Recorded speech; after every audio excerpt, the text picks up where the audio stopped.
Ah, did you just get back?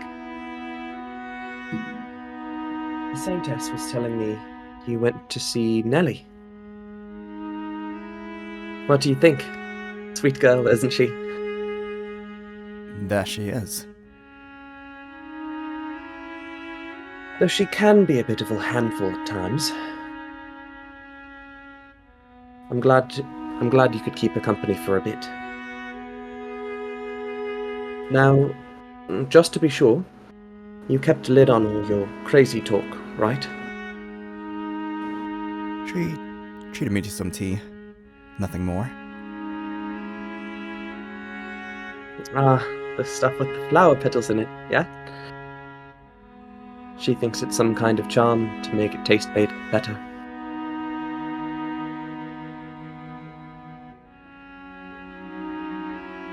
Girls seem to have a thing for stuff like that. Mell. Hmm? Could you just spare a bit of time for me? We need to talk. Oh. Sure. Can it wait a bit, though? I have to run a little errand after supper. When I'm done with that, I'll meet you in your room. Alright.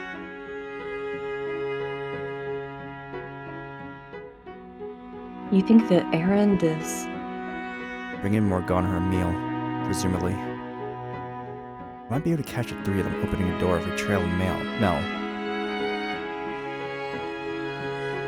It's too big a risk. Mel's already wary enough as it is. I concur.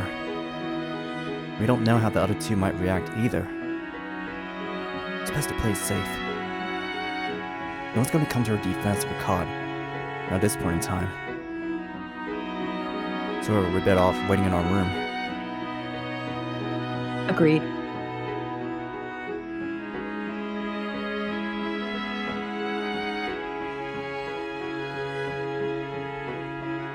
The winter of the season and spring is well upon the land. There's still a sharp chill to the night air. Yet the window shut, the wind still manages to slip through the cracks, making the candle flame waver. Neither Giselle nor I say much of anything, but nevertheless, when she does speak, the sound of her voice, soft and pleasant, relaxes my nerves. The faint sound of her breathing reminds me I'm not alone, that she's there, always watching over me. When the candle's about half gone, the door swings open.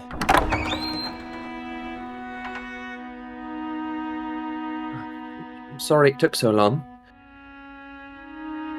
What did you want to talk about? You didn't bring anyone with you? No, I didn't. Who did you think I would bring? No one. I was just checking. Now, I'll get straight to the point. You're afflicted with a great deal of remorse. Are you not, Mell? Pardon? I know what you're doing. What you're involved in. I know the girl at the top of the observation tower very well. Her name is Morgana. Have her imprisoned in the tower. The door requires 3 keys to open, of which you possess 1. You need her for her miracle blood. How? I came here to stop you. How? How do you know any of that? It's not possible she could have told anyone. Did one of them tell you? No, it wasn't them. I was told all of this by Morgana herself. How could she? What I'm about to tell you is going to seem impossible, but every word of it is the truth. I am not from this time. Many, many years after her death, Morgana's soul told me what happened to her. What? What are you even talking about? She's alive. You're not from this time, What? Are you mad? Can you come up with any other explanation for how I would know everything I know? There's a single window in the room at the top of the tower. A small, insignificant thing that sits high upon the wall. Entirely useless for communicating with the outside world. In 3 days' time, during the Harvest Festival, Morgana will die. And I must prevent that from happening. Prevent it? To do that, I need your key. Will you give it to me? There you go, talking nonsense again. You know, I warned you not to kick up any dust, for your own sake. But I guess that didn't get through, huh? I don't care who you are or where you came from. All that matters is that you intend to stand in our way. What did you think, I was just a helpless little boy? That you could take my key without any trouble? Well, you'd be right about that. If it was only me, stealing my key and setting her free would be a trivial matter. But it's not only me. And the other two, they won't hesitate to kill you. Your life, anyone's life, means nothing to them. You don't know what they're like. How terrifying they can be. They're killers. I'll tell them everything you told me. I'll tell them you know our secret. And don't come crying to me when they come for you. I warned you. Is that what you want? Will you find a comfort you seek by being their devoted little slave and keeping Morgana imprisoned in the tower? What else can I? You feel at all ashamed by your part in this. You want to do something to correct it. Do you need to take that step? Can't fix this problem on your own, no. But I'm here to help. I'm not ashamed about anything. Don't lie to yourself. Don't act like you know how I feel. What the hell is your deal, anyway? You show up out of nowhere, spouting all this, I'll save you, and I'm here to help you, rubbish. You need to do this. For your sister. See, now that's ridiculous. If I wash my hands of this, I won't have access to the witch's blood anymore. And without that, Nellie can't get better. She'll die without that blood.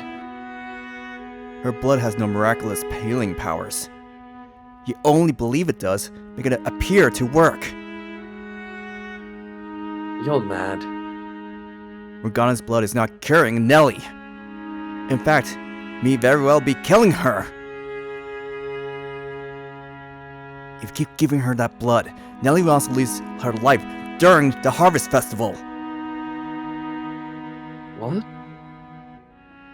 You're standing at a precipice of a horrific tragedy. You're going to take everyone down with you. You don't turn back now. What are you? All three of you are going to lose everything on the day of the festival.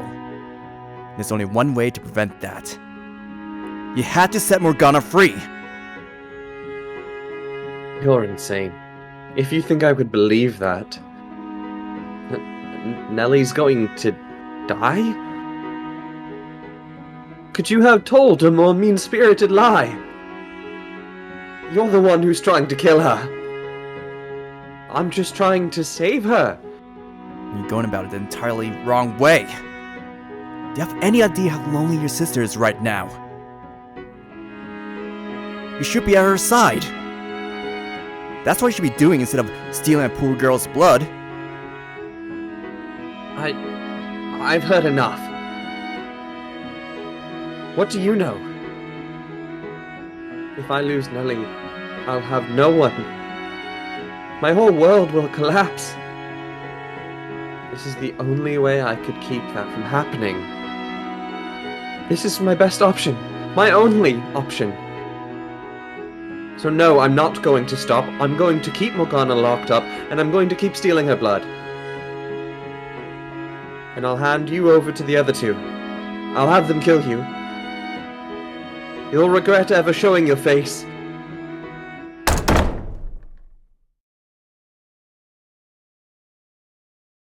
Mell? Is that really true? What? You really have the Saintess locked up? Why? What are you... What are you doing here, Nellie? That man told me I had to talk to you. And he said if I didn't have the courage to do it myself, wait outside his room tonight because he was going to get the truth from you.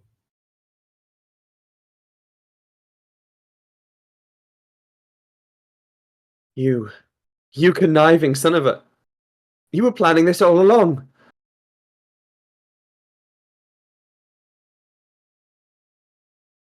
Why would you tell Nellie?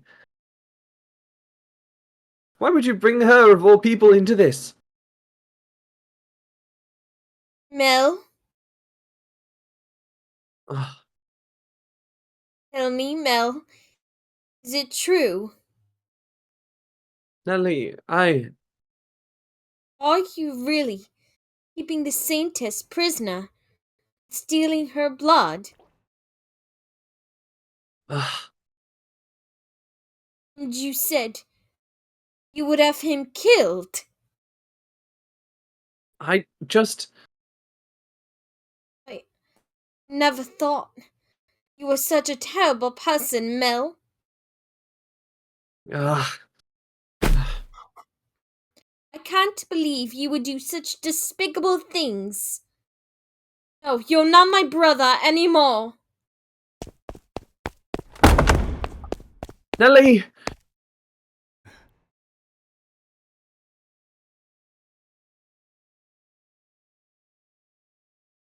Michelle, go after her.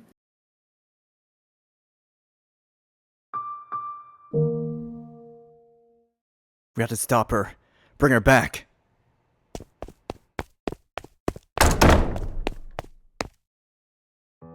Nellie! Don't follow me. Just go away. Leave me alone. Stop! You'd run away from him now. Mell will never come back from this.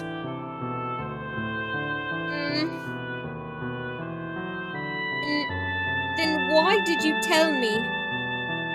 Why did you tell me what he was doing? If you hadn't said anything, everything would still be fine. You wouldn't be in this horrible mess. If you hadn't said anything, I could have kept on believing in him. No, things wouldn't be fine. Why can you not see that? You shouldn't put your faith in your ideal brother, but your real one, the boy in that room stricken with regret. If I hadn't said anything, the facade would have ruined you both sooner or later. No, in truth, your relationship was already broken. You were simply ignoring the spreading cracks. I know on some level, I realized that Mell was keeping something incredibly important from you. That secret is tearing you apart. There's nothing good about this, though. Now we'll never go back to the way we were.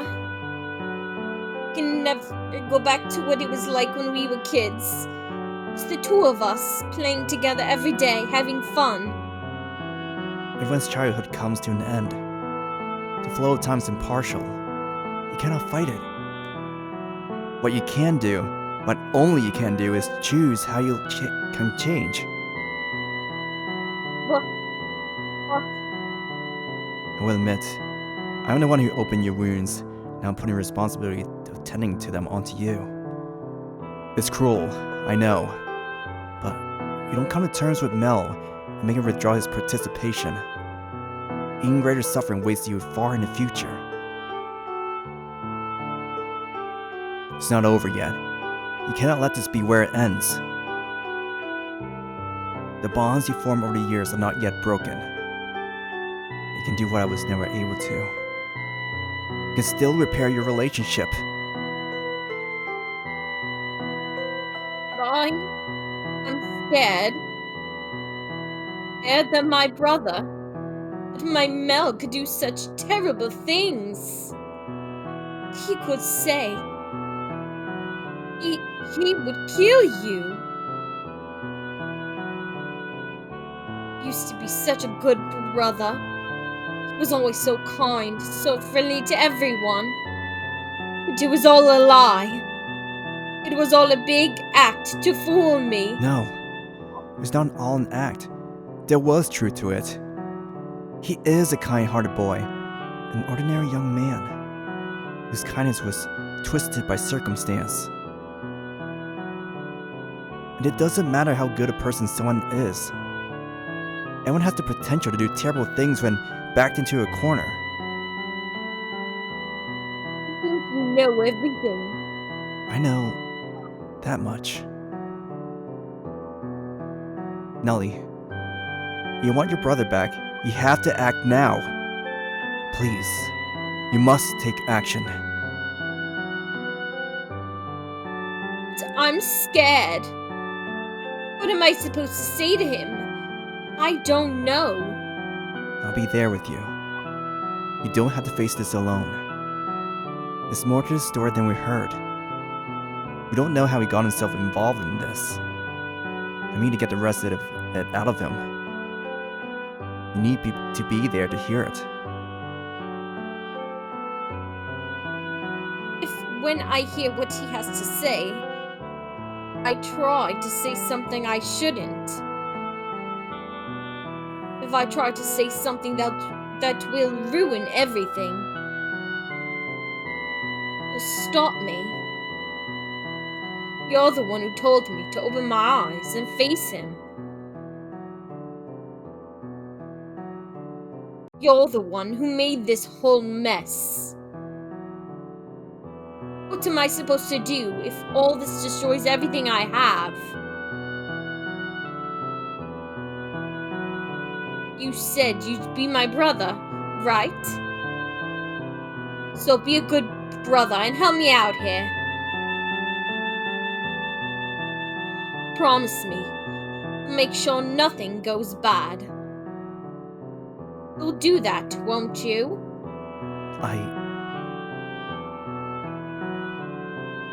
Michelle, just say it. We won't let this go bad.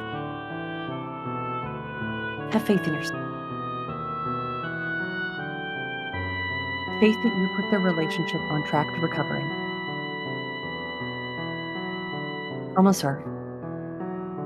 Give her the courage she wants from you. You have nothing to fear. I'll be there for you. I'll help you both. Okay. I'll do it. I'll go back. Thank you, Giselle. Oh, don't mention it. Now, let's go see what he has to say for himself. Let's draw back that curtain. Yes, let's.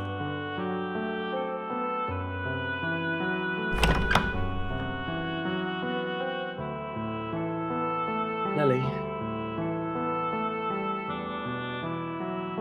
Mell, what did you come back for? To ridicule me?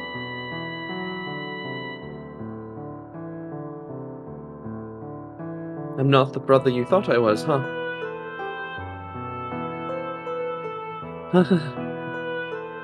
Not at all what you wanted me to be. It's all over. Everything Michelle said is true. There's a girl imprisoned in the tower.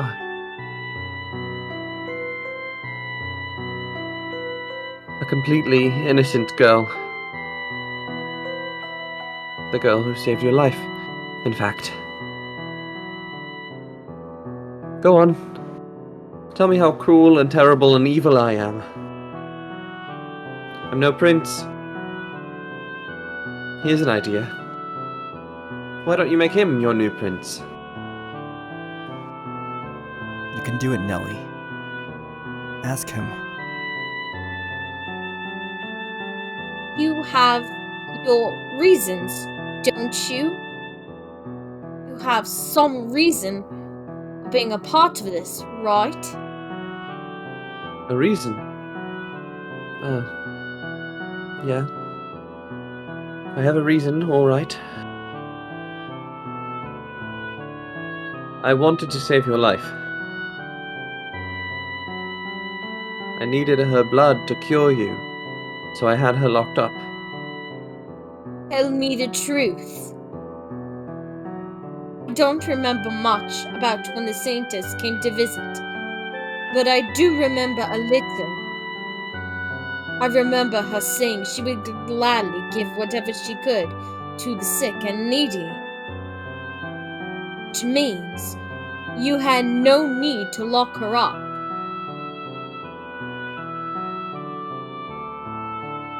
The Fata Morgana showed me was true. She really was a saint. Yes, she was.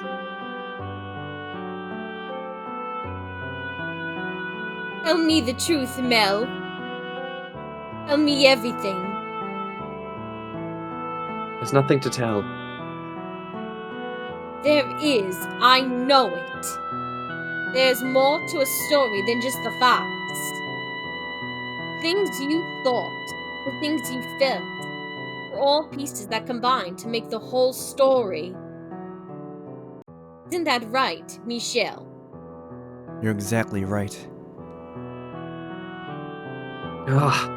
If you hadn't said anything, we could have gone on with our lives as normal.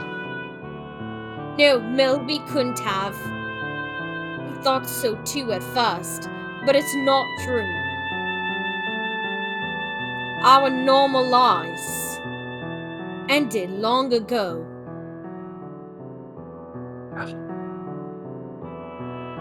Tell me the truth, Mel. No matter what it is, I can handle it. No, Nellie. You can't. A girl like you who dreams of becoming a princess couldn't possibly bear to see how hideous her brother has become. How can I know if you don't say anything, though? That's how it's always been with us. You were nice to me, and that was all I needed. Never looked beyond the surface. Made you into my ideal brother. I latched onto that image of you. You're a kind person, Mel. You really are. So kind you played along with my fantasy that you were my prince. But you don't have to act for me anymore. I want to know the real you. I'm all done being a princess. I'm just your little sister now. Nothing more. One and only little sister, Mel.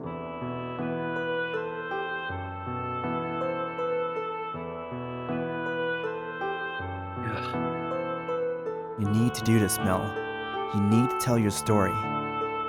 Until you do, you have no way of understanding what you've been through, what you're going through.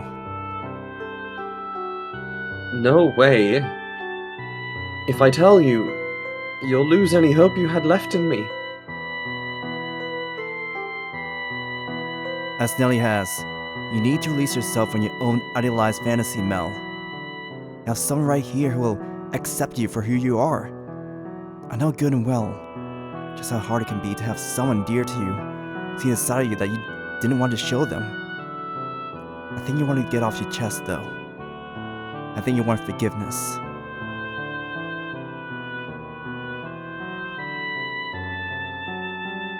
Fantasies are not everlasting. They all crumble eventually. Show us the real Mell. Tell us your story, without embellishments or omissions. Mell?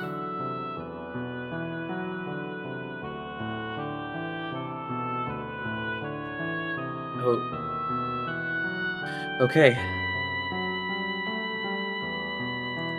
I'll tell you. Not like I have any other options. Nellie, if at any point you can't bear to hear any more, so be it.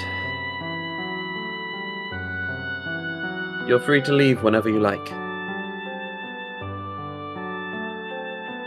I won't go anywhere. I can almost guarantee you.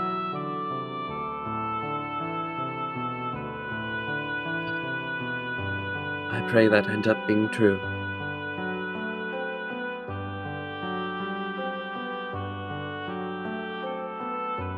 Alright. Here goes. The whole story. From start to finish. Of how I ended up in this mess.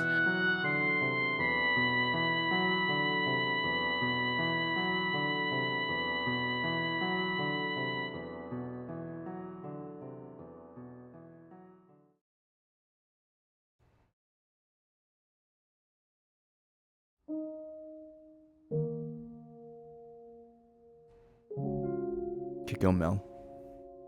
Until around the time I turned 17, my life was almost uneventful. On days when it was nice out, I would take walks around the house's grounds. Sometimes napping beneath a tree. It was picturesque. And you were always there with me. You have the same flax-colored hair as me, but yours always seemed to glisten in the sun. Whereas mine is flat and dull. You shone like a tiny little dancing sun. At the time, I assumed that was how life would always be. I genuinely wanted it to be.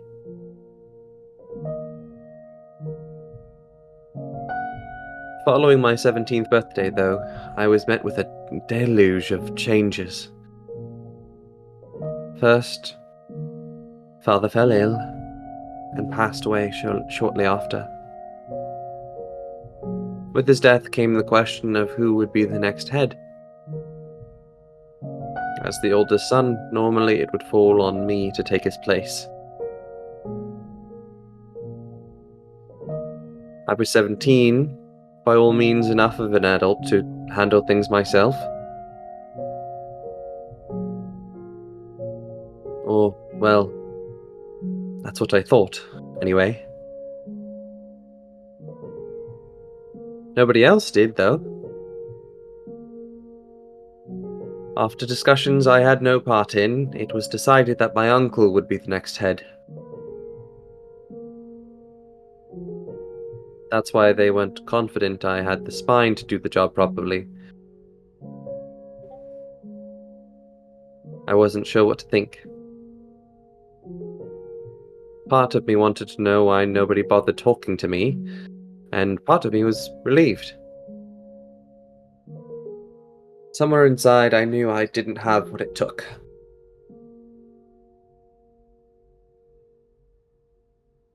So I was more than happy to let someone else take that responsibility.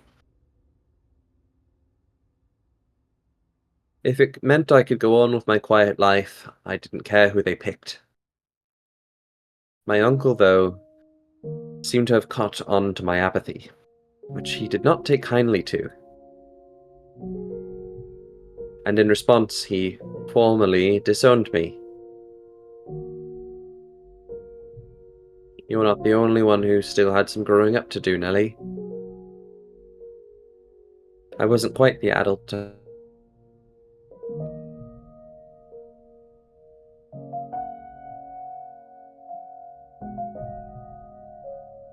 Fortunately, if you want to call it fortune, I was given enough money to live on for a decent length of time, as well as a place to stay.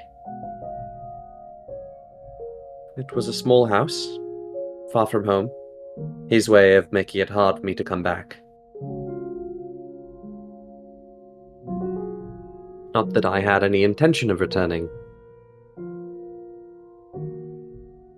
But the best thing to come out of it all was you coming with me, Nellie.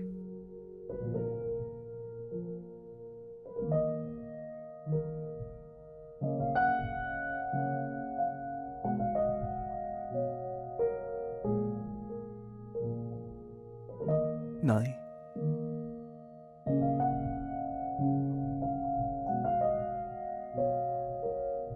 Cristina?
So this is our new home, dearest Mell.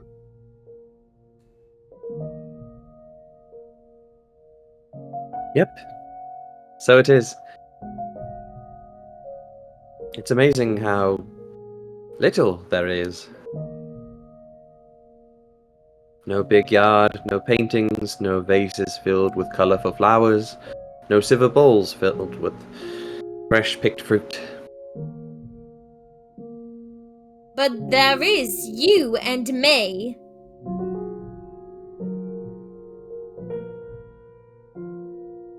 You're not going to go and say you want to return home in a couple months when you realize life isn't as luxurious here as it was back there, are you?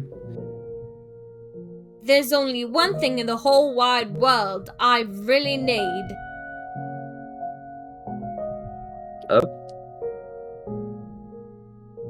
Honestly, I can live without shiny shoes and pretty dresses like Mother wears. I don't need composers to come and write me songs for my birthday. As long as I have the one thing that matters most to me, I can do without anything else. Are you saying... I'm as happy as I've ever been. Don't need all the fancy, expensive stuff. We may not have a huge yard, but the sun shines everywhere. Flowers can grow even without a gardener tending to them. Nellie, I'll do whatever I can for you, dearest Mell. Are you hungry? I'm hungry. oh, yeah, a bit. Alright, I'll make something then. Start off with some fruit jam. Maybe make a pie out of it. What else sounds good? I'm craving cookies. You've got quite the sweet tooth. You're going to make yourself sick like that?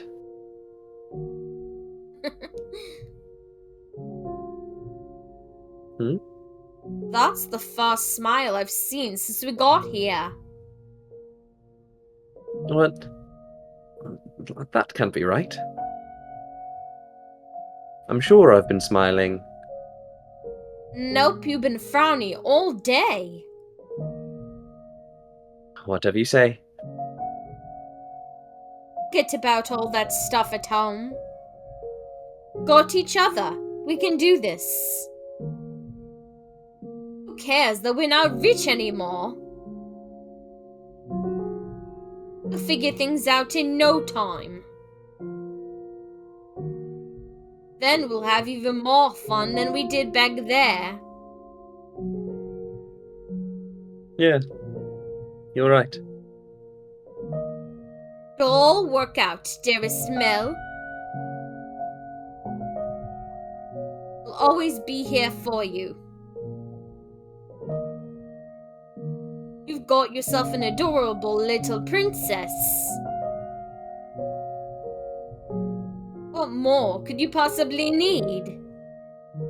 Cheer up. Thanks. I'm really glad you decided to come with me. Oh, you think for a second I wouldn't? I'm your princess, dearest Mell. Princesses belong with their princes. I suppose so.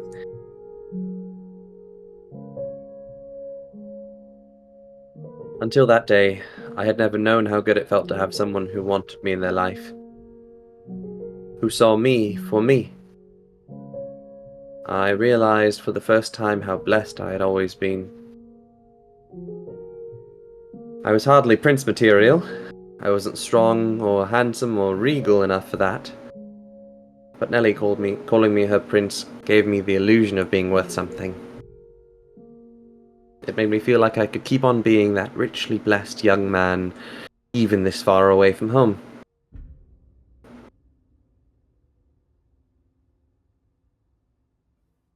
While I had been given some money, my supply was far from infinite.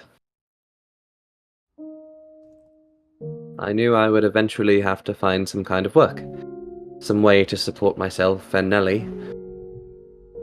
But to be quite honest, I couldn't gather the motivation to do much of anything. My whole life had changed so abruptly, so dramatically, that my mind just wasn't able to keep up. It had knocked me on my backside, and I didn't have the strength to get back up. I couldn't tell Nellie that, of course, so this is what I said instead. I'm staying home because I want to be with you as much as possible. And she happily took me at my word. Noah, can you change your sound suppression setting to Chris? Yeah. Hmm.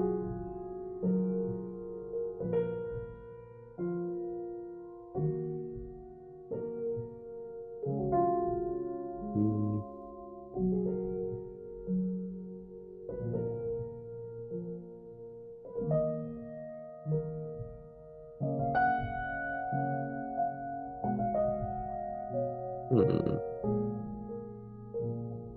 Oh, it's on, Crisp. I can turn off my air conditioner, though. Oh no, keep it on. I want you to not, get too warm. You sound alright right now. Here, just give me a second.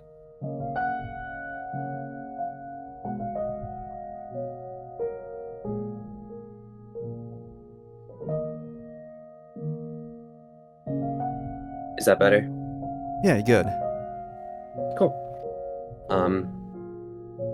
Our new life together was quiet and unremarkable. Even so, it was still a constant stream of new experiences for the two of us, having been pampered our entire lives.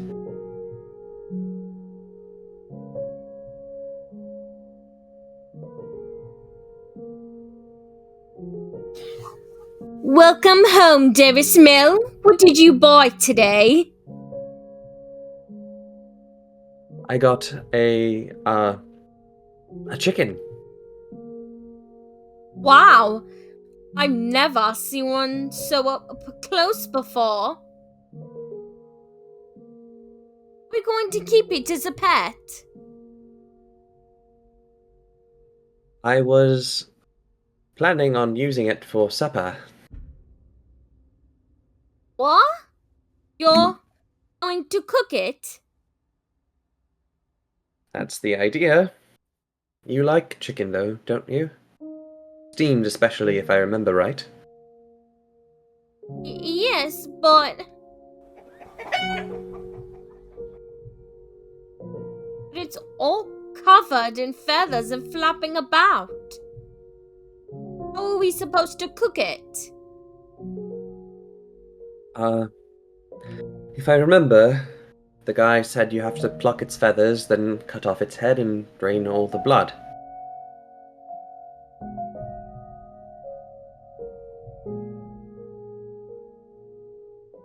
Ew, no way. Absolutely not. Not in a million years.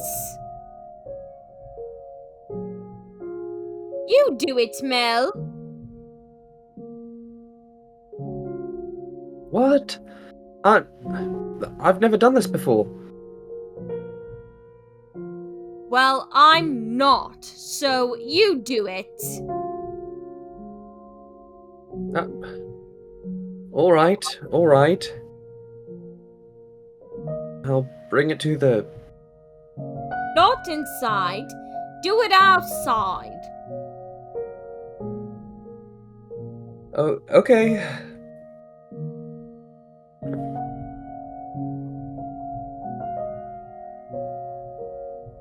I've never had to slaughter a chicken before. The chefs back home always took care of it. God, I hope I don't screw this up. Well, I'm not going to accomplish anything if I just sit here worrying. Just gotta give it my best shot. Oh, please. Please don't put up a fight. I can't watch. On the count of 3, okay? The count of 3. 1, 2, 3.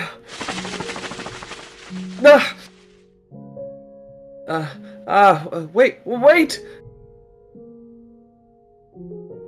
Come back! It's gone.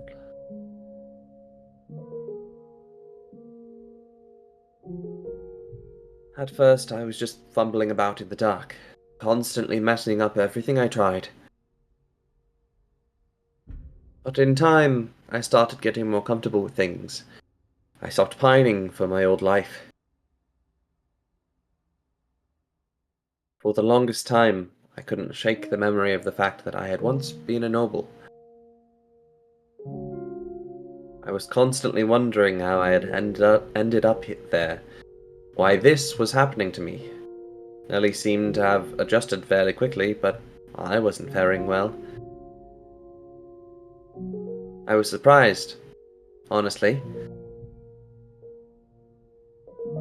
I figured if anyone was going to have an issue with our new lifestyle, it was going to be her, not me. Back home, Nellie had tended to be, well, a bit of a princess. She was frequently harsh with the Abigails, scolding them for the smallest of things. There were times I thought she might be biting her tongue for my sake, but every time it crossed my mind she would say, "I've got you, my dearest Mell. Everything's just fine." And it was those words that kept me going.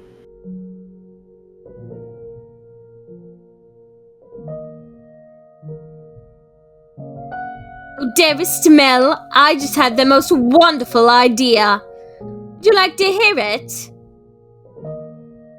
Sure. What's your idea? We should get married. What? You can't be serious. As serious as a serious gets. I mean, we're basically married already in everything but name. What? We can't do that. With siblings. Nobody here needs to know that.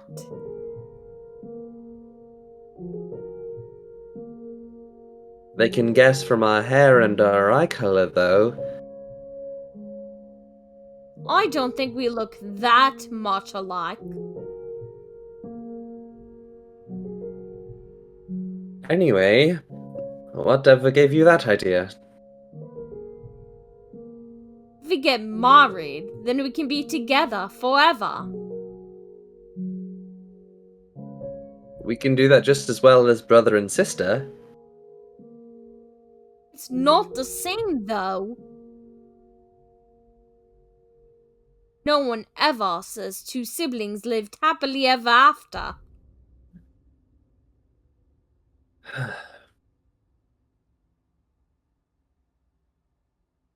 I want to be with you for the rest of my life, dearest Mell. And the best way to do that is to get married. But Nellie, What are you so hesitant for? There's someone you pine for. no. But Then there's no problem.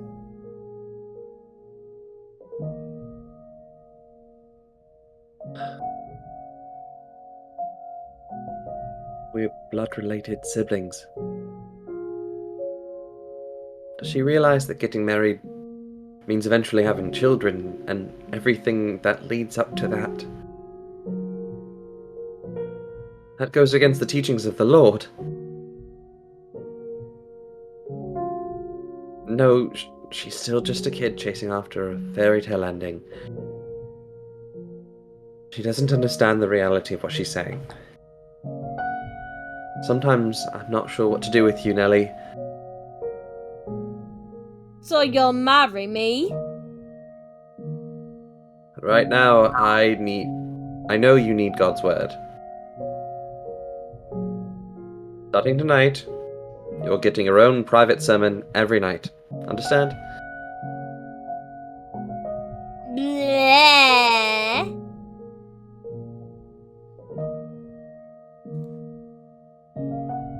My instruction was as much for my own sake as it was for Nellie's. I'm not going to lie. The thought did cross my mind that her proposition might not be so bad. For one, I couldn't imagine spending the rest of my life with anyone else, and it had been her smile that kept me going when things got difficult. But I knew that it was a sin, and I didn't think I would be able to live with myself if I crossed that line. So, night after night, I taught her, reminded her that we were brother and sister, and that we didn't have to be anything more for her to be the most important person in the world to me.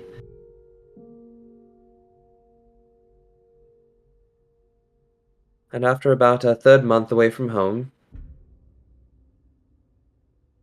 that life began crumbling. Nellie woke up one day with a high fever that refused to break. At first, I thought it was just a cold and that she'd get over it soon enough. But as much as I tried to convince myself, oh, she'll be better tomorrow, she just kept getting worse. Until eventually, couldn't even get out of bed. She had visibly lost weight, and I had never heard her voice so weak and lethargic before.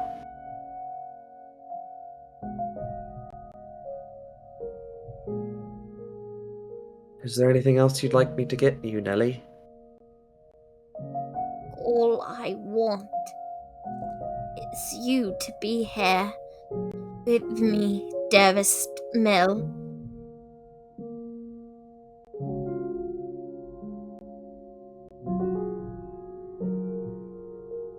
You really shouldn't. You really should eat something. I'll make something you like. How about a nice, expensive chicken? The last one got away, but I won't let that happen this time. I'm not really in the mood for anything too heavy. Oh. Okay. Don't you worry, Mell. I'll be better before you know it. Yeah. Yeah, you will. You'll be just fine. Everything's going to be back to normal soon.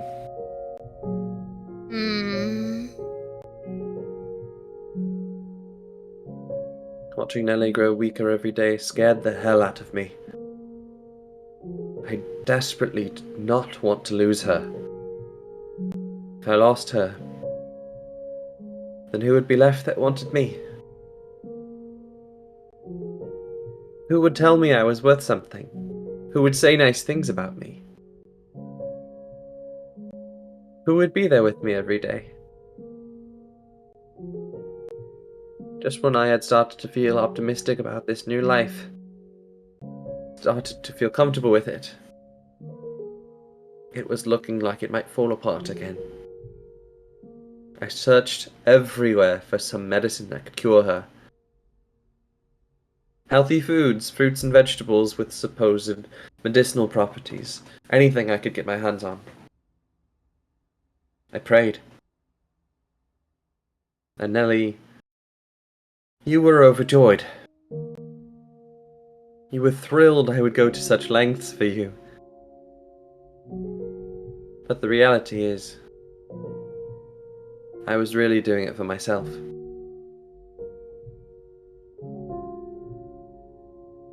But as much as I searched, I couldn't find anything that worked. And I started to panic. I would go to bed at night afraid I'd wake up the next morning, and Nellie wouldn't. I was already grasping at straws, and I was ready to try anything that had even the slightest chance of curing her. And then one day, I heard whispers. Whispers of a witch who lived by the lake. They said she was a recluse, that she hardly ever left her house, and that she hadn't been down to the city in years.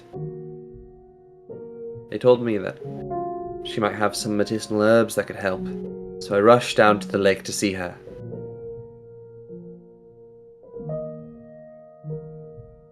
Sitting by the shore was a small cottage, even less luxurious than where Nellie and I were living at the time.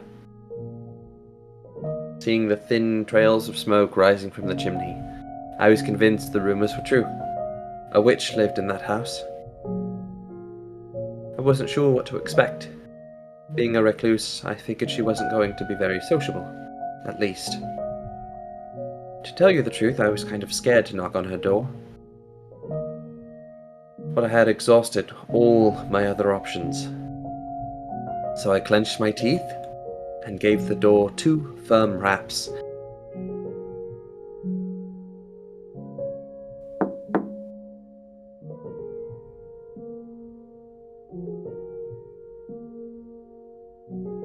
CJ. Who's there? Sound of her voice caught me off guard, and all I could do was stare at the door with a knot in my throat. Based on the information I had, I'd assumed I was going to find a wrinkly old woman. But that was the voice of a young girl. And even though she'd only said 2 words, there was something indescribably enchanting about that voice. I could listen to her talk for hours on end, in some kind of strange, hypnotic trance. It was almost like magic, for lack of a better word. I stood there, dumbfounded, like my soul had been sucked from my body. Who's there? She repeated her question, which brought me back to reality. Though I still had to fight to maintain my wits enough to respond coherently. My sister has fallen very ill and she desperately needs medicine. I was told that the person who lives here is a skilled herbalist. Could I please get something to treat her? What are her symptoms? She's got an extremely high fever that won't come down.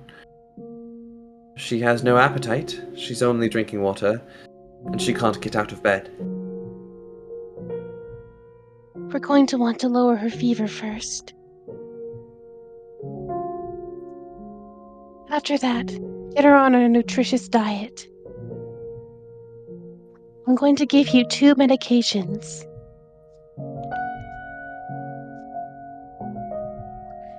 Give her the first while her fever's high, and the second after it's come down. Thank you very much. Her voice wasn't bright and energetic like Nellie's. It was more restrained, somber and quiet, yet simultaneously clear and sharp.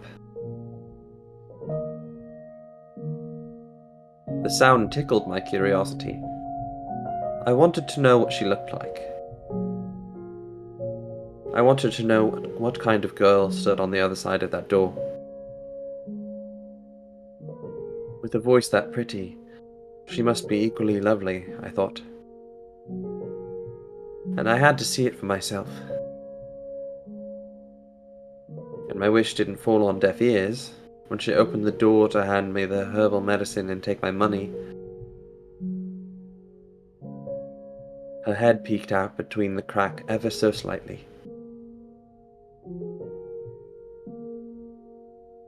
I said I would tell you everything, exactly as it happened, so I'm going to be perfectly honest with you. It was unsettling. It was nothing like I had imagined from her voice. Her skin had, I guess, fallen off, or something, because you could see the red, raw flesh beneath. Say it was hard to look at would be an understatement. Most of her face was covered by a black hood, so all I could see was her mouth and chin. But even that much was harrowing. But the last thing I wanted to do was look away. For all I knew, that was why she had become a recluse.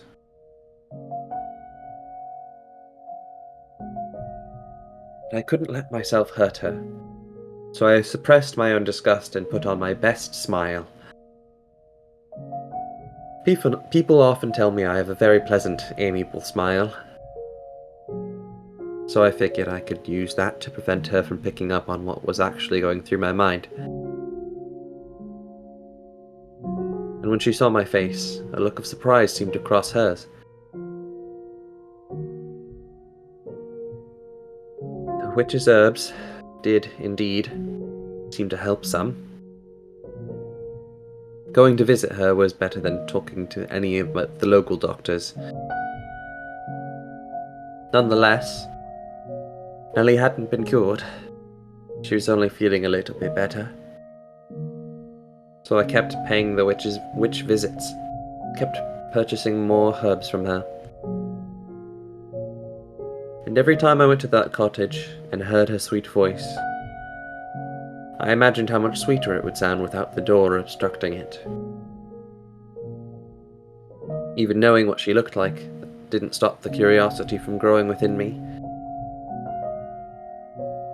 From what I gathered talking to her, there wasn't much of an age difference between us either. She was 16, and I was 17. And I'm sure you know how it is. When you meet someone around your age, you feel a sort of sense of kinship.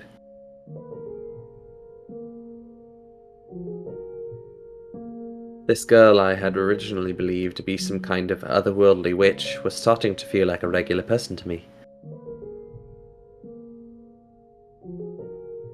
Through our conversations, I managed to learn her name, as well as the fact that she had come here from a faraway country. We were both a long way from home.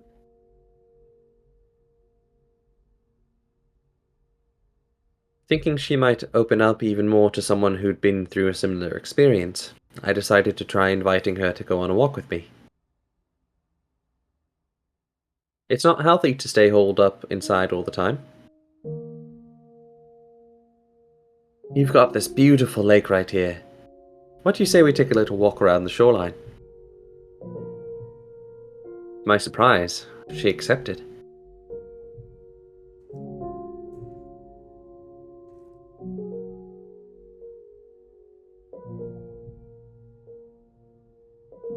Great weather, isn't it?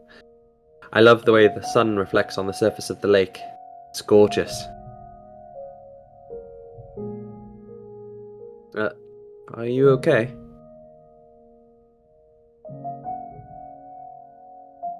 I'm in disbelief, to tell you the truth. Huh? What for? You've seen my face. You know how hideous I am, and yet you still invited me on a walk. You're a very peculiar person. Is it really that strange? I mean, we're almost the same age, so I figured we might make pretty good friends. You want to make friends with me? Well, sure. We've been through a lot of the same things, so we can understand each other better than most. Understand each other? Yeah, we're both young, but we've been through some rough times. I'm going to be blunt with you. You've not been through anything like I have. What? No. If you had experienced the things I have, you wouldn't be smiling right now.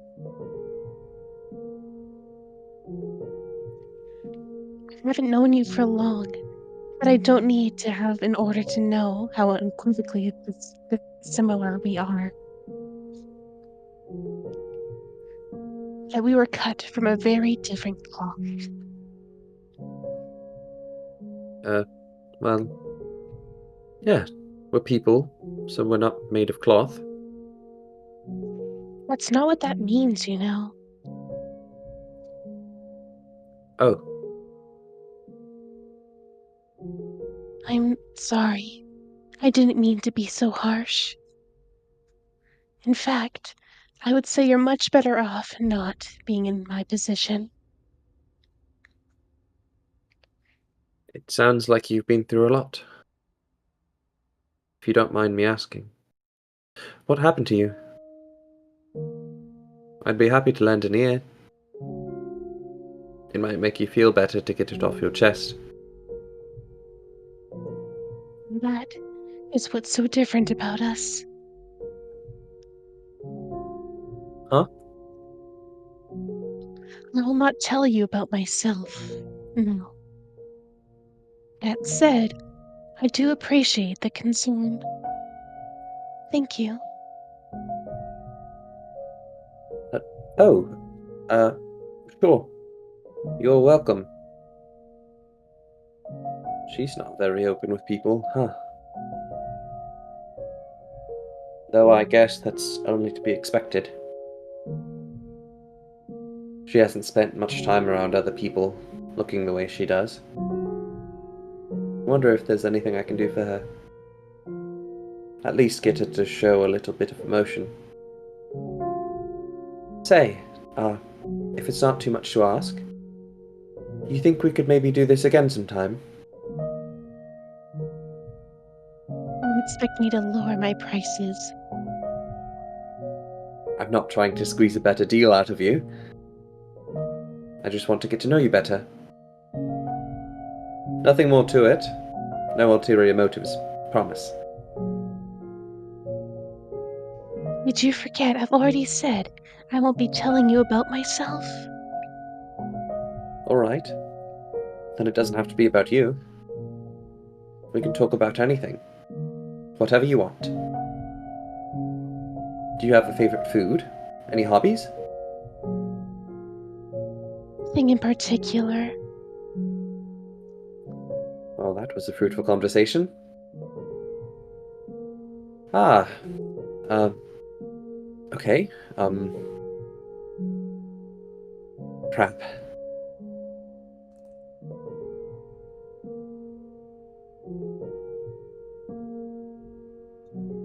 I have no interest or taste worth mentioning.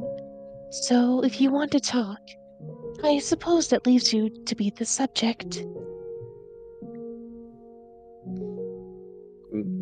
Me? Tell me more about yourself. My life's not all that exciting. Anything I had to tell you would probably just bore you.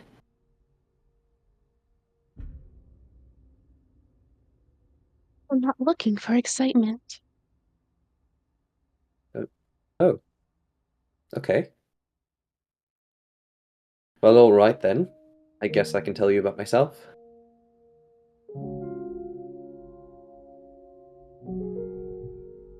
And so I did. I told her about my family situation, and I told her about Nellie, and that was pretty much all I had to talk about. For the most part, she hardly even reacted to anything I said, so it was difficult to tell if she was listening or not. But she would urge me to continue whenever I'd go quiet for more than a few moments, so I suppose she was listening. Every time I came to purchase more medicine, we would go on a walk around the lake together. A single loop around the shoreline didn't give us much time to talk, but my attempts to reduce our walking pace or stop to extend our time together were flatly ignored. And she refused to go around more than once, claiming it would disturb her daily rhythm. That said, she never refused an invitation either, so I don't think she particularly disliked me. Yet, anyway.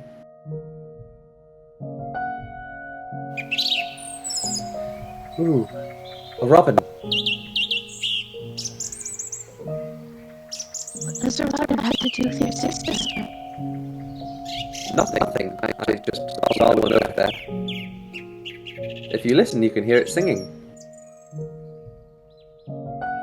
They migrate somewhere warmer when it gets cold. They just fly off to some place more comfortable. If I had wings like a bird, maybe I could be free too. There is not a single creature living in this world that is free. Birds regularly get shot down by hunters or preyed on by larger birds.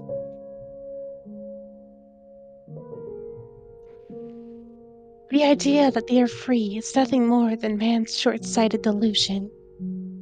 Uh, sorry, I guess.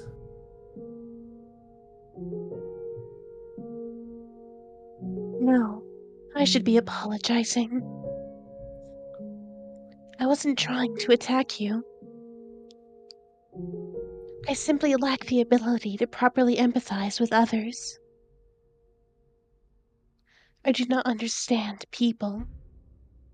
So please, if I say anything that upsets you or makes you uncomfortable, don't assume that was my intention.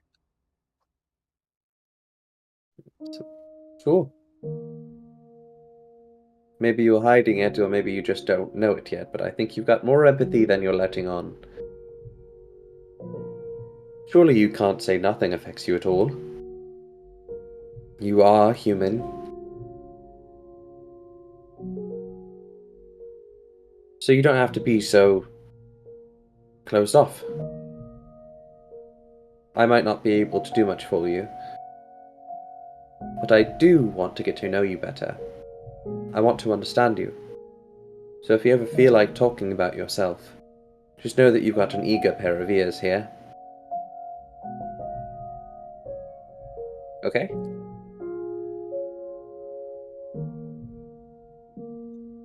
If there were ever someone who could understand me, who could empathize with me, they would not be human. What do you mean? That you would need to be far removed from any idea of humanity to have a chance at understanding me. Regardless, I do appreciate your kind words. Sure. So, out of curiosity, do you have anyone, really important to you in your life? Not at the moment. Does that mean you used to? I'd love to hear about them, if you don't mind. They're all locked up. 4 years ago, something unpleasant occurred. And as a result of that, I was forced to part ways with the people who taught me that humans have the capability for kindness. Oh, I'm sorry. Well then, if your sister's condition worsens again, come see me. Farewell. Hey, maybe we could walk a little slower next time, so we have more time to talk. I want to get to know you better. We'll consider it. Does it really require that much thought? So long. Ah, bye. See you soon.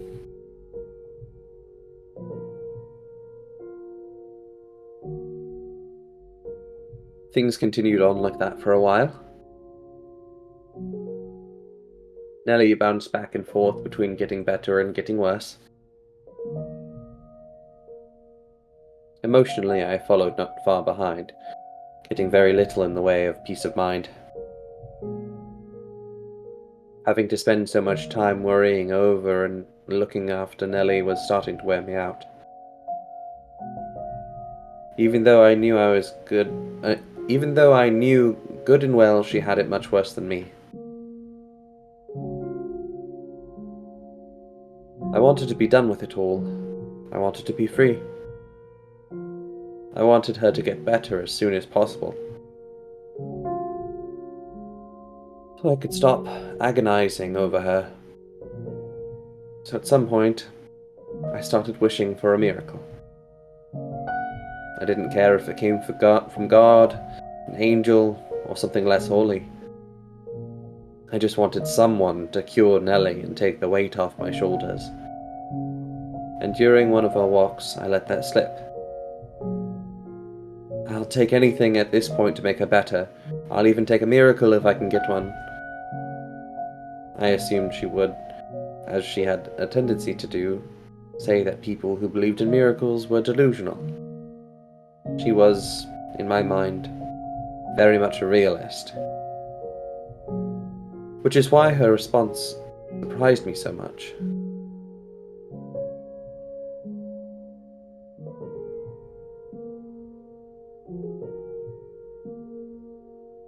You sincerely wish for a miracle? What? You truly want a miracle, no matter what form it may take. Well, yeah.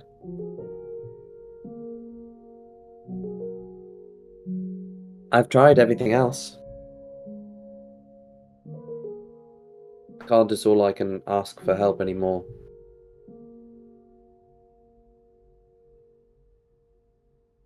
I know what you're going to say. There's no such thing as miracles.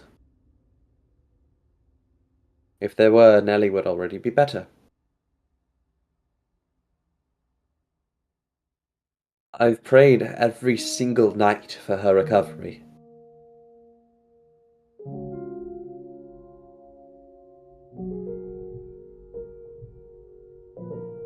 It's all just a delusion, I know.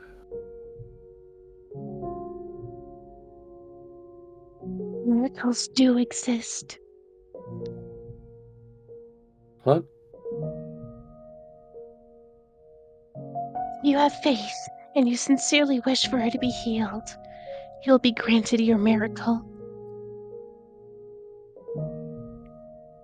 What are you talking about, Morgana? You've said many times that you wish to know more about me.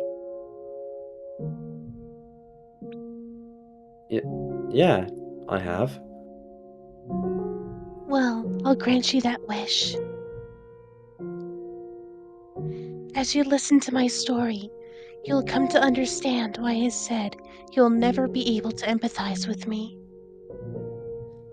And as you do, hope will sprout up within you. Here in my lakeside cottage, I am known as a witch, but I did not used to be called such. Who? I am the daughter of God.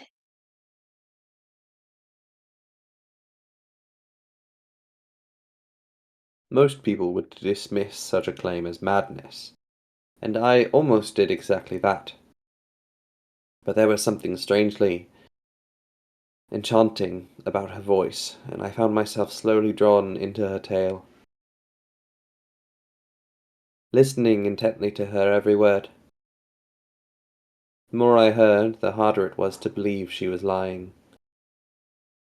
Before long, I was convinced she was the daughter of God, a saint whose blood had miraculous powers. Her first cry ended a lengthy drought in the village where she was born, and her blood cured the sick. She rolled up one sleeve to show me her arm. Practically every inch of skin from her shoulder to the tips of her fingers was scarred from where she had been cut. According to her, the scarring had once been far worse, but had improved with the application of ointment. Every single one of those scars, she said, marked a person who had sought her blood. And I believed every word. There was something about her that set her apart from the rest of us normal people, like she was some higher being. They were not self-inflicted wounds, not the marks of someone who had tried to take her own life, but symbols of the great sacrifices she had made. She offered to give Nellie her blood. Without a moment's hesitation, I accepted.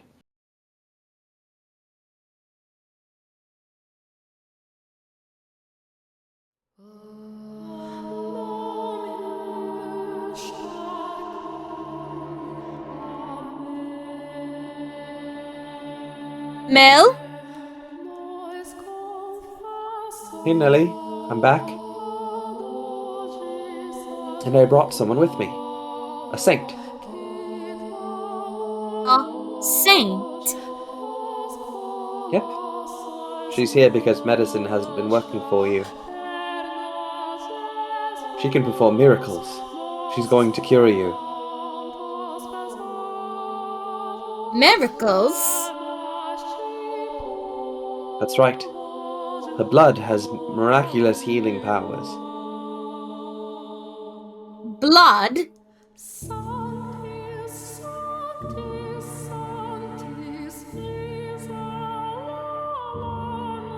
Fear not, my beloved sister.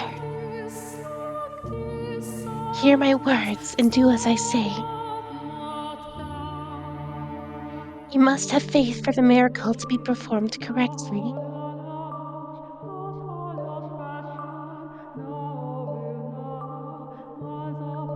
I give you my blessing, that it may bestow unto you salvation. I give you my love, and I give you relief.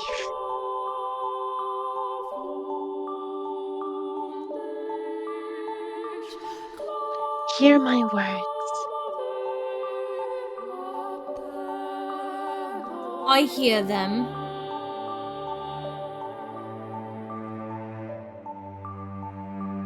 This body was created not in a mortal womb. This flesh is not the flesh of man. This blood is not the blood of man. The water that flows through these holy veins flows from the river of creation. Have mercy on them, O Father. May the infirm find comfort in your warmth. May the destitute find and reprieve in your generosity. May my flesh bring nourishment and health unto this girl. Bestow upon her your blessing, O Father.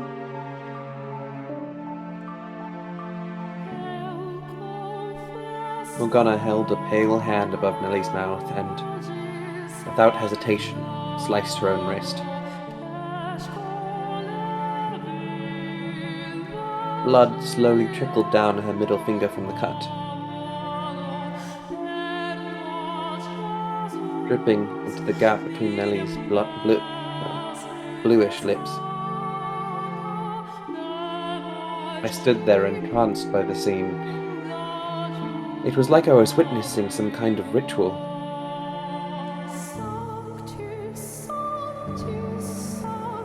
I wasn't sure, however, whether to describe it as sacred or profane.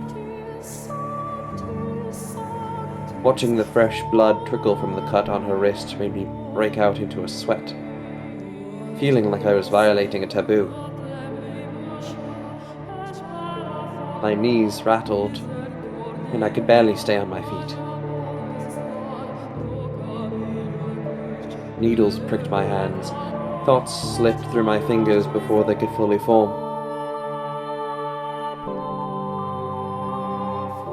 Had I crossed a line that wasn't meant to be crossed? Had I stepped into territory man was never supposed to enter?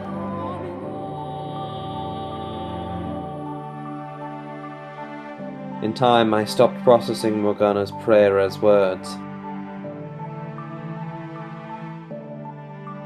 It became nothing but a rhythmical sequence of sounds bouncing around in my head. My line of sight grew gradually narrower.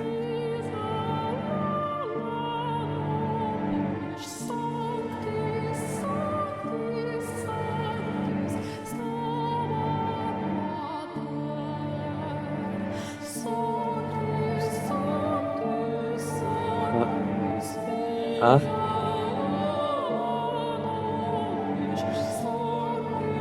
Are you all right? The ceremony is complete.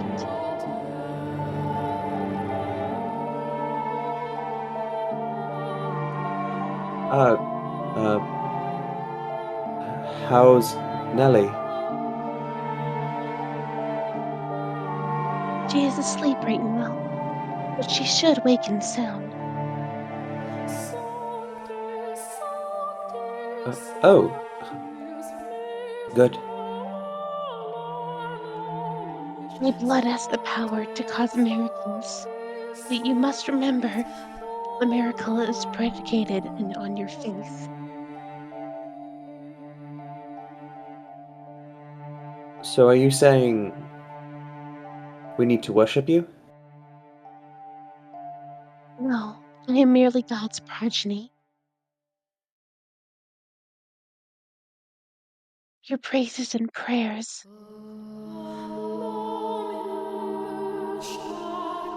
should be directed at my Father, the Lord God.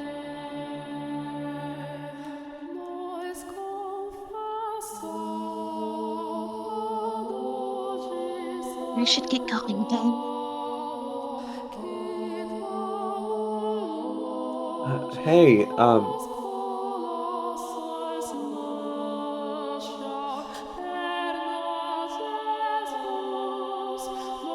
thank you very much.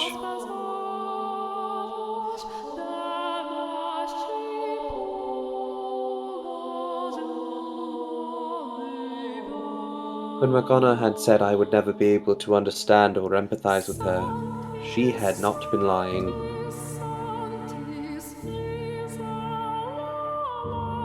Having only heard her tell of it, I still believed there was room for me to close the gap between us. But we still had enough in common. But seeing it with my own eyes, feeling it with my entire being,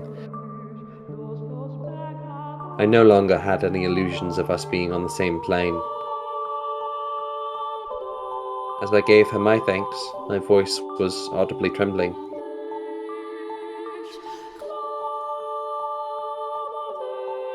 Mell, come on, get up, dearest Mell. Mm, Oh, Mell! Nellie? Finally, you're awake, sleepyhead. What's with the look? Am I making a funny face? Are you good to be up and about? Yup, I woke up this morning feeling wonderful. Feel my forehead, Mell, see? No fever. It is. It's gone. She actually performed a miracle. Only remember bits and pieces. I remember really pretty saint lady showing up and giving me her blood. That's how she remembers it? Her memory is pretty hazy, huh? Then I got this warm, fuzzy feeling inside me. Then I had this really strange dream. What kind of dream? There were a whole bunch of lights floating all around me. They were changing into all sorts of different colors. It was the most wonderful dream. That doesn't help me understand at all, Nellie. It was a good dream, and that's what matters. It must have been the saint lady's power at work. Must be. Yeah. I'm so relieved you're feeling better, Nellie. Sorry for all the trouble I caused you. Now everything can go back to normal. Yep. All back to normal.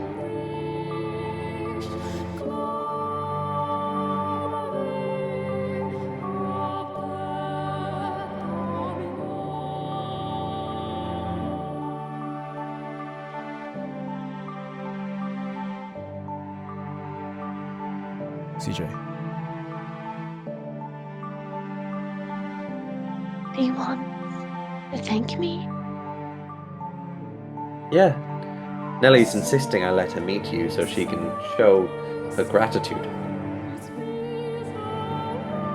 So if it's alright, would you mind coming to supper sometime?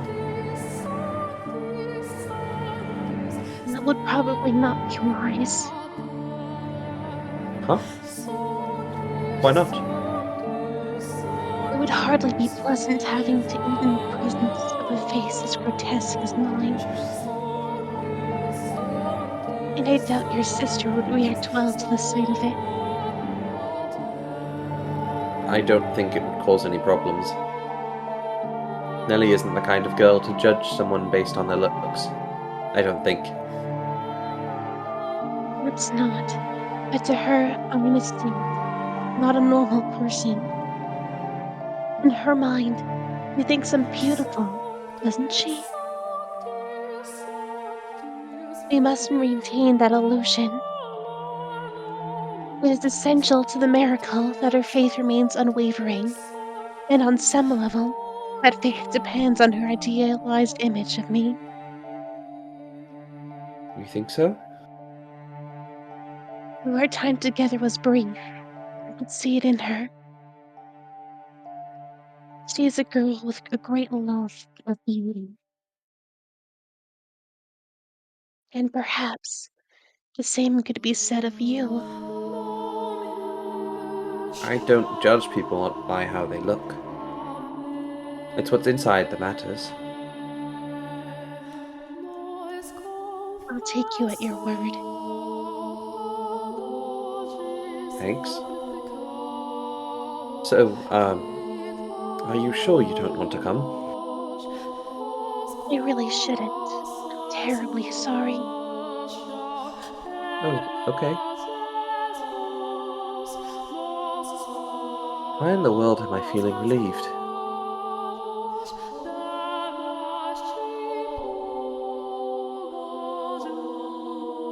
Nellie recovering was a huge weight off my shoulders.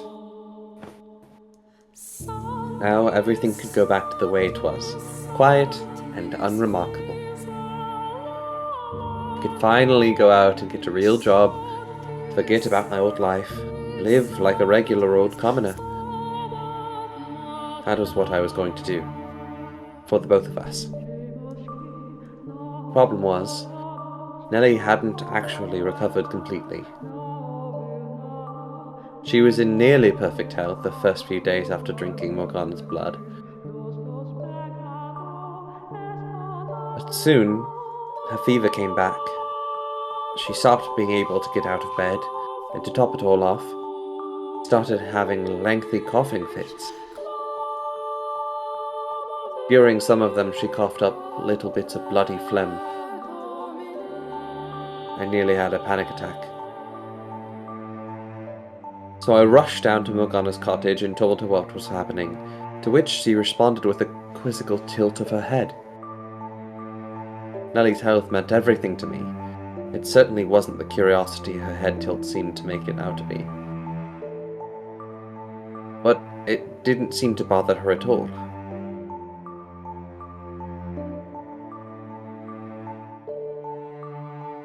The miracle took place. It didn't persist. It doesn't make much sense. But it's true, she can't get out of bed. And it's not a problem with her faith. I've been teaching her the Word of God every night. And she absolutely believes in you, in her saint. Lower your voice. I'll perform another miracle for her. You'll do it again. I will not forsake those who are in need. And it'll stick this time, right? I cannot promise anything. But why? Your miracles aren't supposed to be temporary, are they? Whether they are or not is decided by you and your sister. You're my only hope, though. Please, do not worry.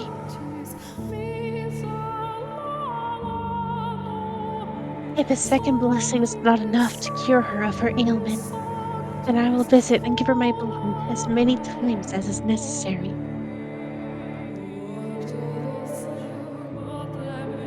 I will gladly give her every last drop of blood in my body.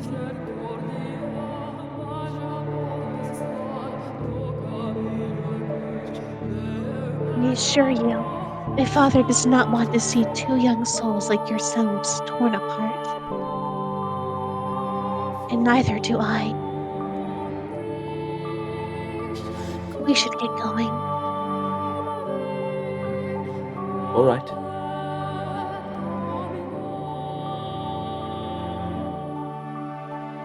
For the second time, Morgana had Nellie drink of her blood. And for the second time, she was healthy again the next morning. And for the second time, she fell ill again shortly thereafter. Her fever returned.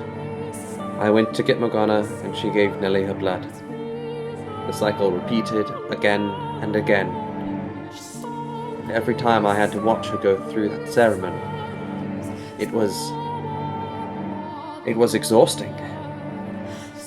I wasn't sure I could handle it much longer. I started thinking maybe there wasn't anything sacred about any of this. That it was as blasphemous as it looked from the outside. I was making a girl cut her own wrist and feed my sister her blood. Nothing about that sounded right. But I had nowhere else to go, no one else to ask for help. When I was with Morgana, listening to her words of reassurance, she, without fail, wiped away all doubt that I had. It wasn't until after she left that the wave of regret hit me. I wasn't sure what was right and wrong anymore. I wasn't sure what to do anymore. Every time I went to see Morgana, it got more and more difficult to look her in the eye. I stopped asking her on walks as often, and I stopped trying to have chats with her. Not so much out of a sense of guilt, but because I was getting to be afraid of her.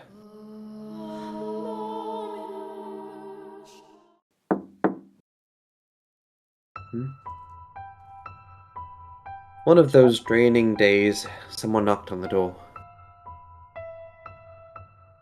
I hadn't asked Morgana to come down that day, so I wasn't sure who it could be. Nellie was asleep in her bed, so I quietly rose from my seat and made my way to the door, trying not to wake her. Who is it? Hello? Who's there? I had an inkling of a suspicion, but having been raised in such a sheltered environment, I didn't understand exactly how dangerous it was to thoughtlessly open the door to anyone who came knocking. I pulled the door inward a couple of inches and tried to take a peek through the crack. When out of nowhere someone grabbed my shoulder and shoved me, helpless to resist, into the house. A man stood there above me.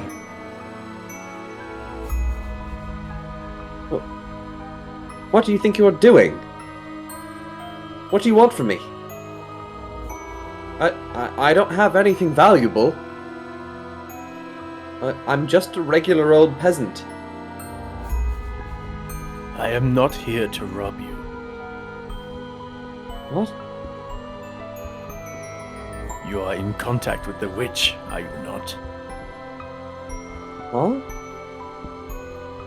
The girl who lives by the lake calls herself a witch. Witch? I don't know any witch. The only one who lives there is a saint. A saint? I was told she was a witch. But regardless, there's a girl who lives there with miracle blood, no?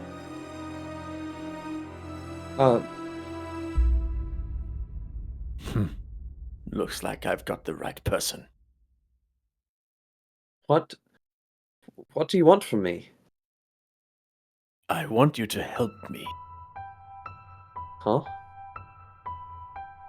I need you to lure the witch out into the open. And why do you need that? Because I need her blood. I need to get my hands on the witch's miracle blood. Then go ask her for it yourself. Why should I have to help you? She won't open the door for me. But you, I've seen you talking to her. You seem to be quite friendly with the witch. Taking little walks around the lake. How?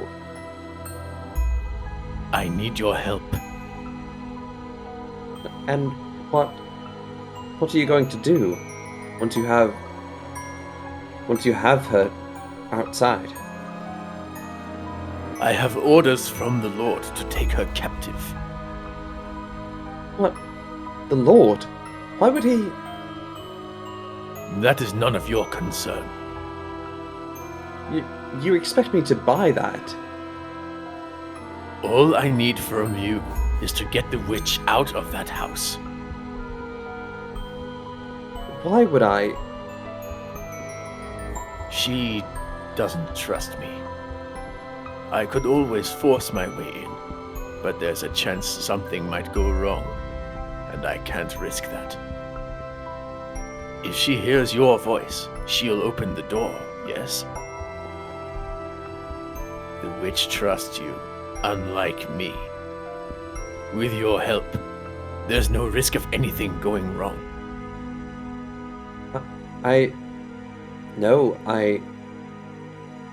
You barge in here and you tell me you want to capture her, and you think I'm just going to agree to help?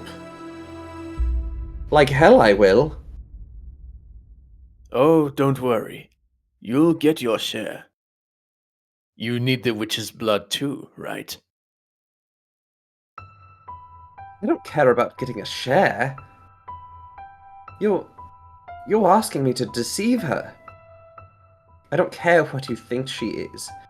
She hasn't done anything wrong. So no, I won't help you capture her. You leave me no choice then. What? He approached the bed where Nellie slept, drawing his sword and pressing the tip against her throat. It happened so quickly, and without any warning, my mind couldn't keep up. I stood there, mouth half open like an idiot.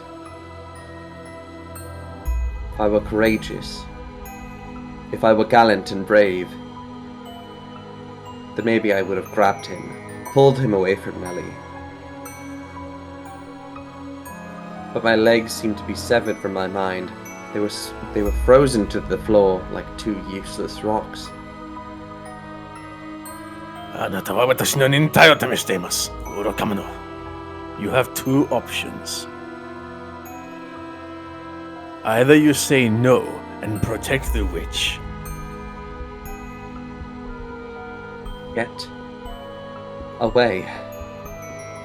Or you help me capture her. Get away from her right now. And if you choose the witch, I kill the girl. Get away. Make your decision. Get away from her. You have until the count of 10. If you don't choose, I kill the girl. 10, 10, 9, 8, 8, 7.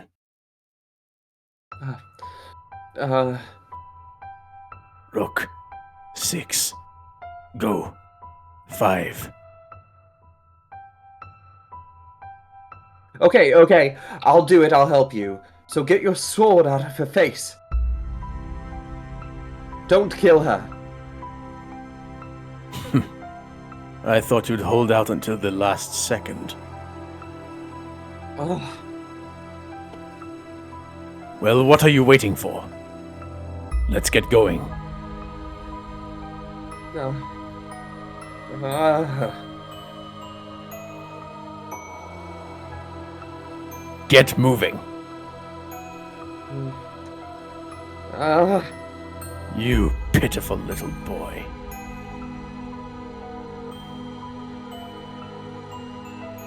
It felt like jumping into a lake. I couldn't make sense of how I had ended up in such a position. Just a few months earlier, I had been living my life back at my family's estate. Hardly a worry in the world. Nellie had been healthy and happy. It hadn't been exciting, no. But I had figured that was how things would always be. That one day I would fall for some noble girl, Nellie would get jealous, and I would have to spend several days, or even weeks, pacifying her. Everyone would be happy. A life free of troubles. Because that was normal, and I was normal. So what was I doing living in some tiny cottage so far from home? Feeding my sick sister miracle blood. What was I doing walking beside this barbarian? What was I doing at all?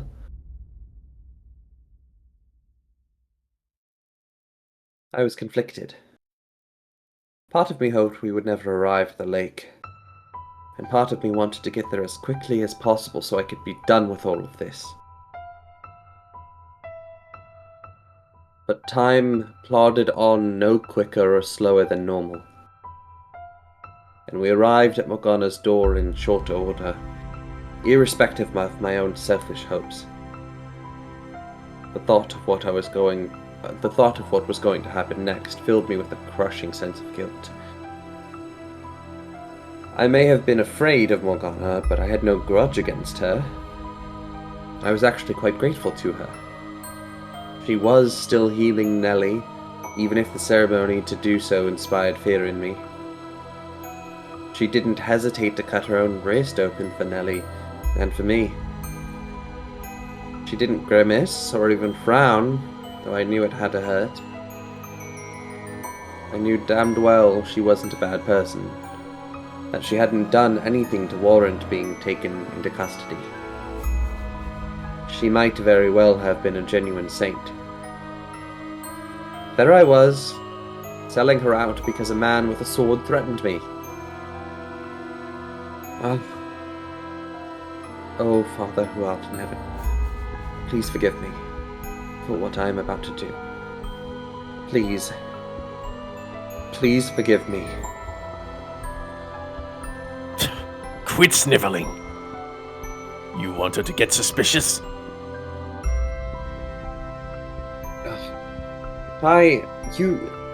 How? I can't, oh, please, oh God. Oh. Stop crying.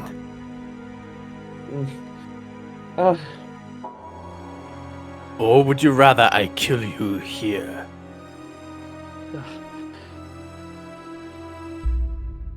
Baka no toko. Just close your eyes. It'll be over before you know it.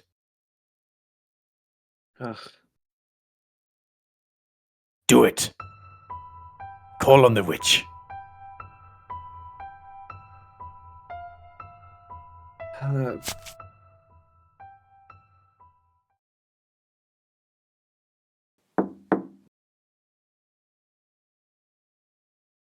there? It's me. I'm not here about Nellie today. I, I'm sorry for being so distant lately. I want to talk things over. I thought I heard a faint gasp through the door, and then she responded. Free to talk to you too. Hi. Why did she have to want... Why did she have to want to talk to me now? She had always been so curt, so rational, so quick to cut down my fantasies. Never one to get emotional or sentimental. She had always given off the impression of being something greater than we mere humans. Always been so aloof, never giving any indication she thought of anything of me at all. So why did she sound like a normal girl now? Why was her voice trembling slightly when she said she wanted to talk? Why now, of all times?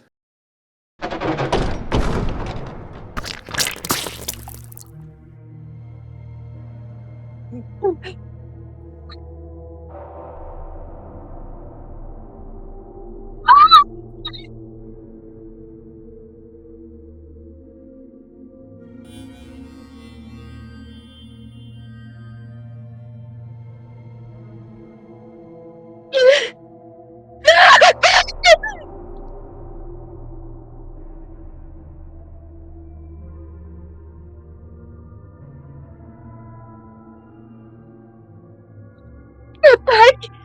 No! Stay away from me!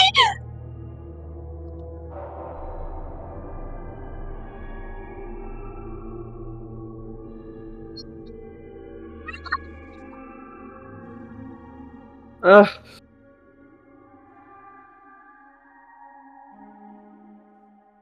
No! Don't! Don't kill me!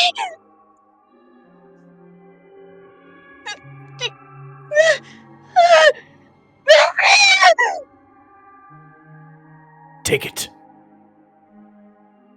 What? That's your share. Should last you long enough. Ugh.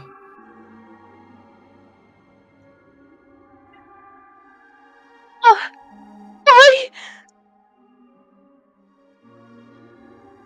Why did you take my heart? What do you mean by share?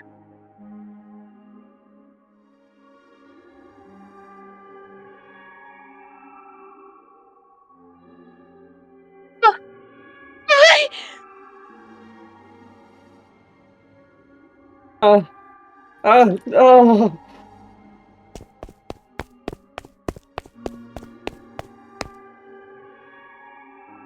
It all happened in less than a minute. I told her I wanted to talk. She opened the door. Then I heard a sound like the wind whipping past my ear. The next thing I knew, her cottage was covered in blood. Never once did I expect anything to happen how it did. When he said he wanted to capture her, I took it to mean exactly that. I hadn't thought he would turn brutal. That he would do something so horrific. After the man cut her arm off, Morgana tumbled to the floor, floundering about as he watched, blood trickling down the curved blade in his hand. Her screams were indistinguishable from those of a normal person. Ugh. Ah. Ah. Ah. God.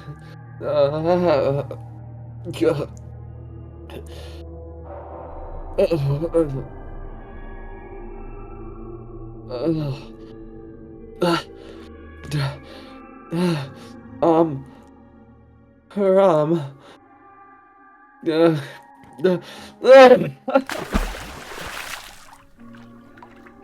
Kneeling in the grass at the lakeshore, I vomited and I vomited and I vomited. The things I had seen in the cabin were far too much for me to handle. I tossed the arm, Morgana's arm, the man had given me, into the lake. What else was I supposed to do with it? It was an arm, a human arm. He would have to be insane to go around carrying someone's severed arm. I tried to convince myself it was all a dream, some terrible nightmare, but I could still feel the warmth of her skin fresh on my hands. The warmth of her blood on my fingers, dragging me back to reality.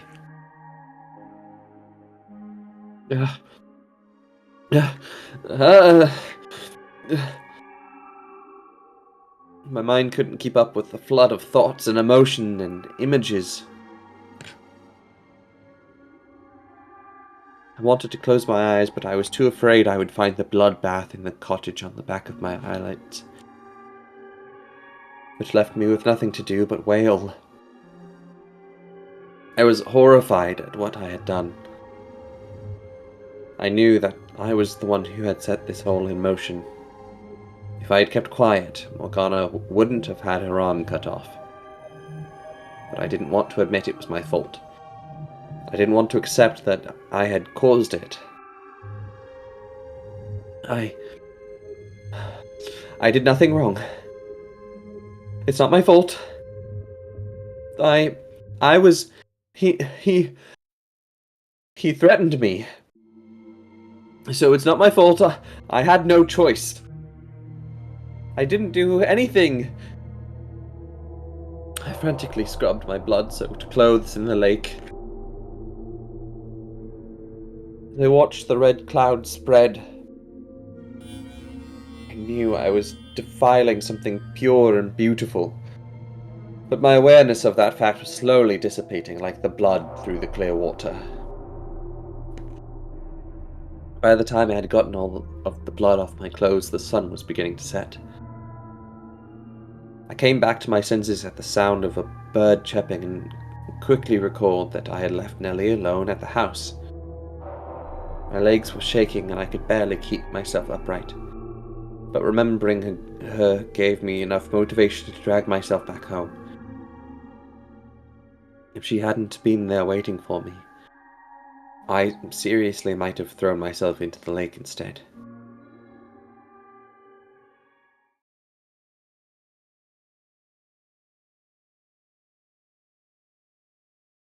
Mell? What's the matter? Dearest Mell, where have you been?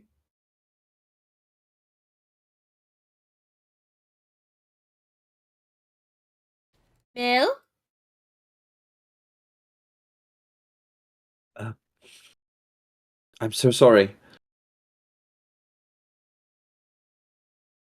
What?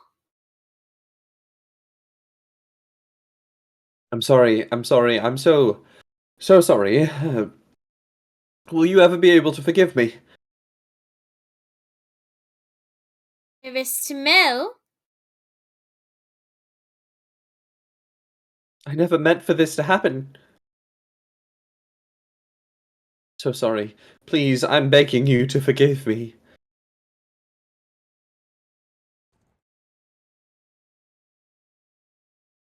I'm begging you. Were you not able to get my medicine? Is that what you're crying about? Uh,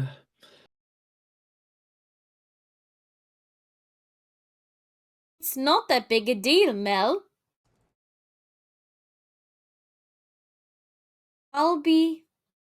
I'm just fine. Honest. I'm alright. the Thanks.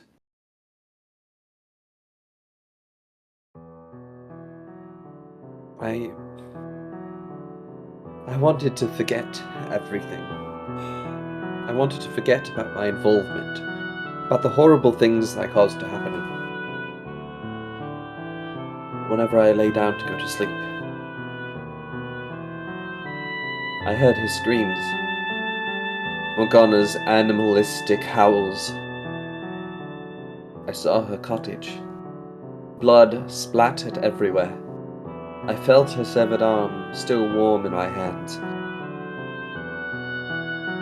From that day on, what sleep I got was hardly restful. Nellie probably didn't notice anything, though, from her feverish haze.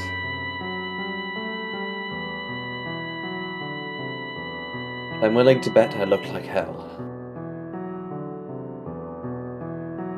Praying time would cause the memory to fade. I started looking for doctors again. Instead of clinging to a miracle, I would try to have Nellie's sickness cured the way normal people did. At some point, though, all that money I'd been given started running low. If I'd thought about it for 2 seconds, I would have seen it coming. I hadn't exactly been frugal in my attempts to find a cure for Nellie, nor had I been especially concerned about money before she fell ill. I was so used to living like an aristocrat, and I hadn't succeeded in breaking those old habits, which left me with only one thing I could do for Nellie: be with her, day in and day out. Every day that passed, I lost a little more hope. If I couldn't do anything and Nellie died, I would be utterly alone. And that was what scared me more than anything. The nightmares were eating away at me, leaving me with nowhere to run. And if I didn't have someone there with me, I wouldn't be able to hold myself together. After 3 or so days of me sitting by Nellie's bedside, hardly moving, there was a knock on the door.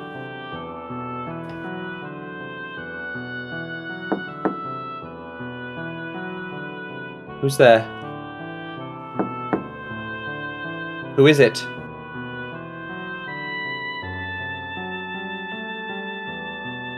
Open the door.